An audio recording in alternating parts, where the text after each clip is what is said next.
En 2013, la ville perdue d'Héracléon, enfouie dans les profondeurs de la Méditerranée, a été redécouverte. Restée submergée pendant 1200 ans, cette cité antique a été une grande surprise pour les archéologues sous-marins. Située près du port de Canopus en Égypte, Héracléon était autrefois un important centre du commerce méditerranéen. Les temples, les statues et les autres vestiges découverts dans la ville fournissent des informations précieuses sur la culture et le mode de vie de l'Égypte antique. La découverte d'Héracléon est considérée comme une avancée majeure dans le domaine de l'archéologie sous-marine. Continuons maintenant avec une autre information intéressante. Les dessins négatifs de Brian Lay. Brian Lay est un artiste doté d'un talent hors du commun, il dessine des négatifs. Lorsque l'on regarde ses dessins, ils apparaissent comme des formes abstraites ou des gribouillis, mais lorsqu'on les expose à la lumière, une image fascinante se révèle. Lay crée une illusion d'optique en inversant soigneusement la lumière et l'ombre. Ces dessins, qui ressemblent presque à un négatif photographique lorsqu'on les regarde directement, révèlent un chef-d'œuvre caché lorsque l'on change de perspective. Cette approche artistique unique défie nos perceptions et offre une nouvelle perspective sur l'art. Le travail de Brian Lay est la preuve de la puissance de la créativité et de la possibilité de trouver de la beauté inattendue même dans les méthodes les plus inhabituelles. Continuons maintenant avec une autre information intéressante. L'Asiareya Shiki, la créature monstrueuse de la mythologie japonaise. Dans la mythologie japonaise, il existe une créature terrifiante appelée Asiareya Shiki. Cette créature prend la forme d'un pied géant non lavé. Selon la légende, ce pied peut apparaître soudainement devant vous et exiger d'être lavé. Si vous ne lavez pas ce pied géant, il se met en colère, attaque votre maison et cause une grande destruction. Ce mythe est une histoire intéressante qui souligne l'importance de la propreté. Et continuons notre série d'informations intéressantes. Fête, le petit héros qui dépasse les obstacles. L'histoire de Fête n'a pas commencé comme un conte de fées. Né sans ses pattes avant, ce petit chiot nous a montré à quel point il pouvait être difficile de s'accrocher à la vie dès les premiers instants. Mais Fête n'a jamais abandonné. Ce petit combattant a appris à marcher sur ses pattes arrière et inspire maintenant le monde entier. L'histoire de Fête ne se limite pas à la lutte d'un chien pour la vie. Elle est la preuve que les obstacles peuvent être surmontés, que l'espoir ne s'éteint jamais, quelles que soient les difficultés de la vie. Avec ses petites pattes, Fête fait de grands pas et rend visite aux soldats blessés pour les réconforter. Les sourires sur les visages des soldats montrent à quel point Fête fait une grande différence. Fête n'est pas seulement un chien, c'est un héros. Un petit corps, un grand cœur. Fête inspire le monde entier. N'oubliez pas, les obstacles ne sont que des épreuves et avec de la détermination, nous pouvons surmonter tout. Tout comme Fête.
Kanzi, un génie en cuisine.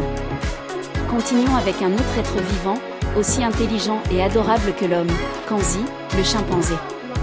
À 34 ans, le chimpanzé Kanzi ne se contente pas d'allumer un feu et de cuisiner, il peut aussi préparer des omelettes pour lui-même. Oui, vous avez bien entendu, des omelettes. Ce primate intelligent casse les œufs, les mélange et contrôle même le feu pour cuire une omelette parfaite en utilisant des outils. Les capacités extraordinaires de Kanzi montrent que les chimpanzés sont beaucoup plus intelligents que nous le pensons et qu'ils sont capables d'accomplir des tâches complexes. Ce petit chimpanzé continue de surprendre les scientifiques et les amoureux des animaux.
Poursuivons notre série d'anecdotes avec une histoire plutôt comique et tragique à la fois. Chers spectateurs, en 2013, un événement assez particulier s'est produit à Belo Horizonte, au Brésil. Un chauffeur de camionnette a garé son véhicule sur le trottoir, bloquant ainsi le passage aux piétons. Malgré les demandes insistantes des autorités de déplacer le véhicule, le conducteur a refusé d'obtempérer. C'est alors qu'une équipe de construction a trouvé une solution pour le moins inhabituelle, ils ont cimenté le camion sur le trottoir de manière permanente. Cet événement a suscité un grand émoi parmi la population locale, attirant l'attention sur le problème du stationnement illégal et sur les méthodes parfois extrêmes utilisées pour le résoudre. Un voyage magique vers le pôle Nord, écrivez au Père Noël. Saviez-vous qu'il est possible d'écrire au Père Noël ? Les postes canadiennes ont créé un code postal spécial pour les enfants qui souhaitent envoyer leurs lettres au Père Noël. HOHOHO. Oui, vous avez bien lu. HOHOHO. C'est une idée à la fois créative et amusante pour encourager les enfants à écrire des lettres. Bien sûr, il n'y a pas de garantie que le Père Noël lise chaque lettre personnellement, mais cette initiative permet aux enfants de développer leurs compétences en écriture tout en laissant libre cours à leur imagination. Et bien sûr, ils ressentent ainsi la magie de Noël. Alors, sortez vos papiers, vos stylos et vos timbres, et envoyez votre lettre à l'adresse suivante. Père Noël, pôle Nord, H0H minuit. Qui sait, vous pourriez recevoir une réponse très spéciale.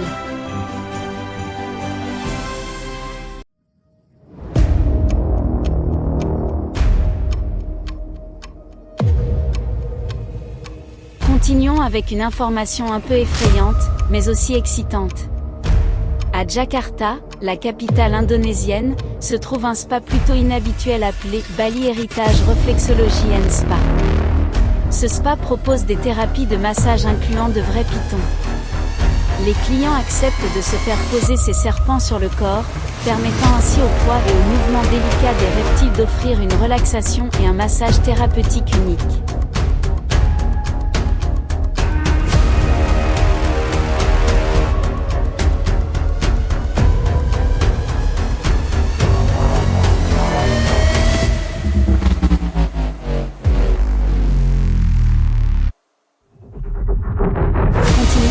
Histoire de sauvetage peu commune.